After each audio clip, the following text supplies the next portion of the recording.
My. What do we have here? A little lost soul crying out to the void.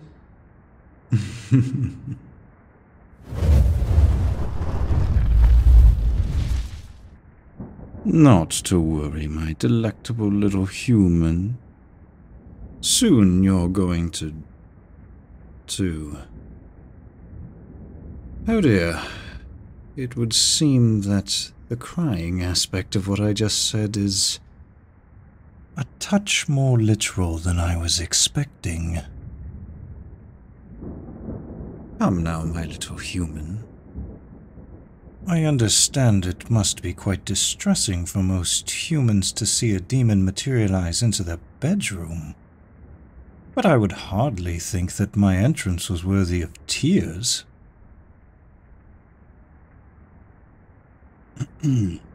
Right, I think I have a tissue around. Ah, yes.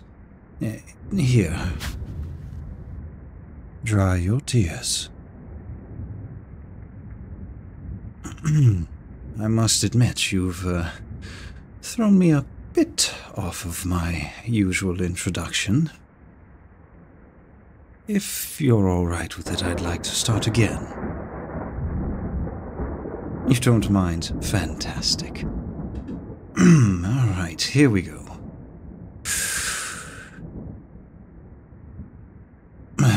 What's the use? The moment's lost. Well, I guess we'll just wing it for now. You may call me Dragan.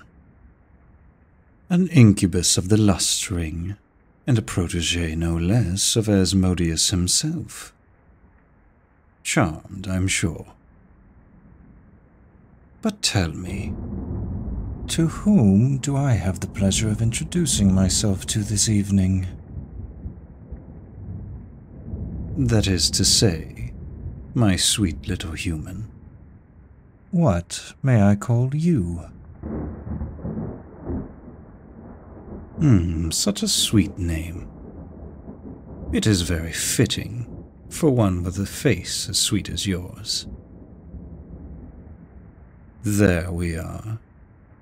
I must say, you look much better with a blush than with tears in your eyes. After all, being a demon who thrives on humans' carnal desires, I find that the only cries that I can accept are ones of pleasure. That does lead me to a question, however, my dear. What was it that had you in such a state when I first showed up? I suppose it's not outside the realm of possibility that seeing a demon is what caused tears to flow. But that didn't really seem to be the case with you.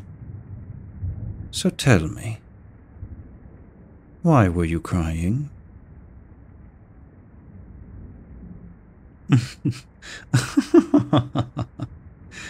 Oh, I knew I was going to like you as soon as I saw you. You've barely wiped away your tears, and yet you still wish to make a deal with me, saying that you'll only tell me why you were crying if I tell you why I'm here. Charming little thing, aren't you? Well, I suppose it's only fair. It's not every day that I make my appearance and I'm met with weeping. And if I had to take a guess, I would imagine that this is the first time that a demon has materialized in front of you. Both of us have curiosity. Well, there's not really much to me being here.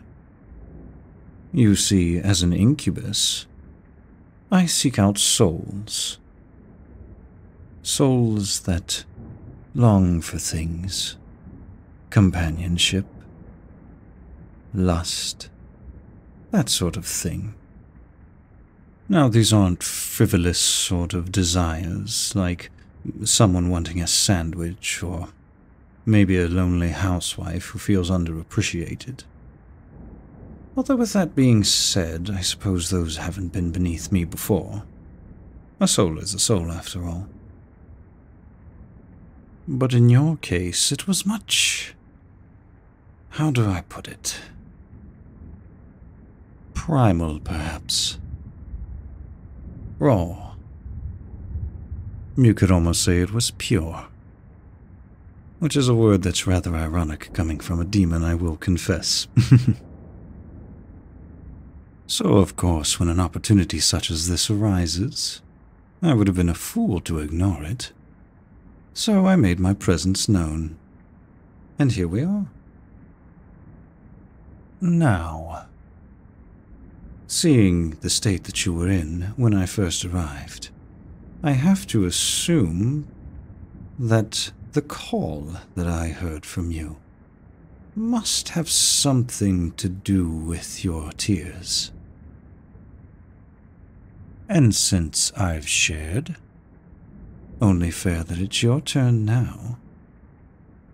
As they put it in the Pride Ring, a deal is a deal, after all.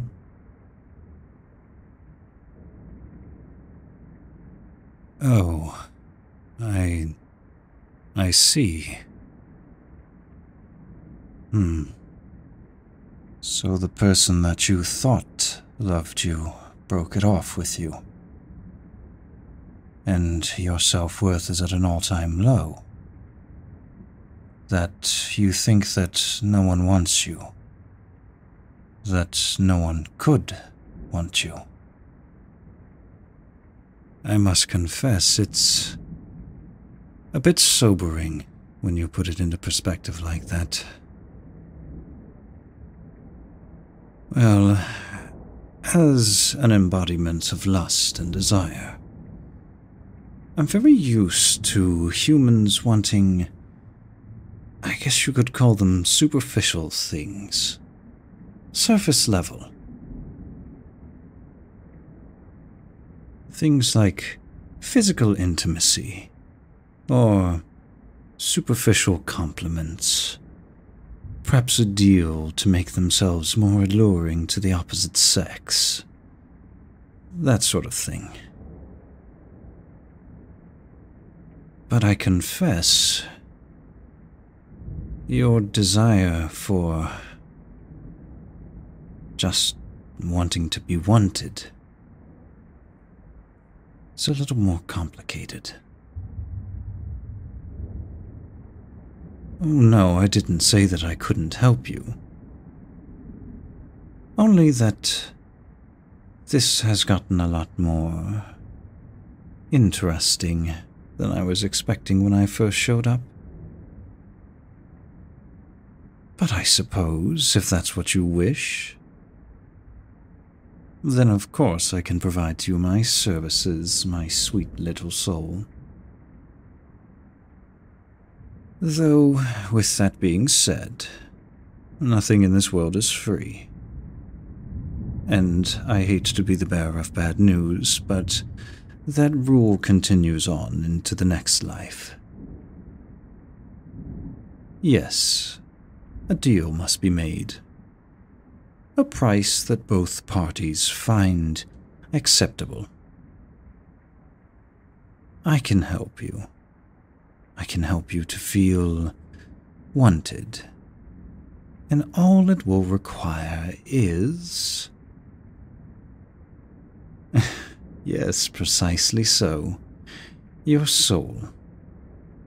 Are you certain that you've never dealt with a demon before? You seem to take all of this rather well. Usually this is about the time in which case people protest and they try and make other bargains with me. But inevitably they always agree. Human greed is like that.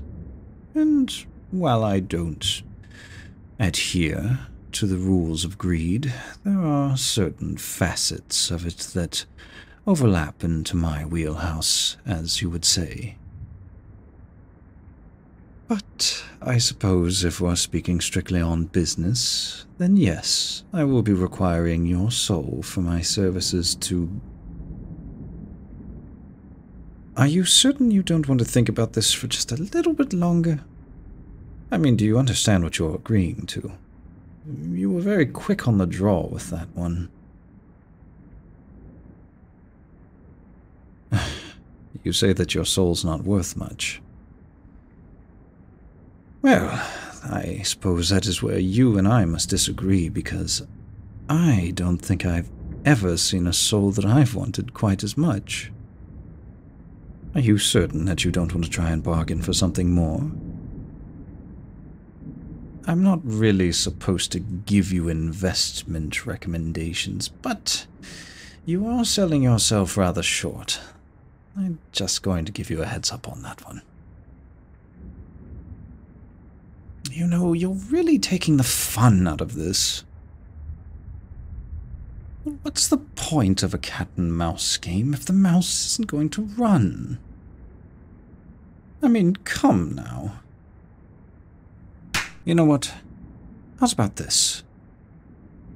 I will not take your soul. Yet. Well, if you hold your soul in such low regards, that's not going to look very good for me. A soul has to be something given through great mental struggle and not to be just handed away. I mean, that's just tragic. So I have a proposition for you, my sweet little human. I am going to help you see the value in yourself. And once you do, then we can come back to the negotiation table. How does that sound?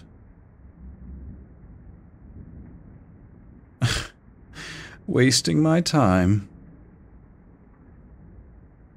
Oh, my dear sweet human.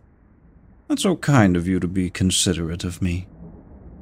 But one of the great advantages of being an immortal demon is that I have all the time in the world. So really, this is all up to you. If you think that I'm wasting your time, then I'll be happy to go on my merry way. Well, maybe not merry. But I shall gracefully excuse myself and let you get back to doing whatever it is that you were doing. Or you can agree to these terms, and we can just see how far this goes. What do you say? Do we have a deal? I've always wanted to say that. How wonderful. I'm so looking forward to our upcoming quality time together.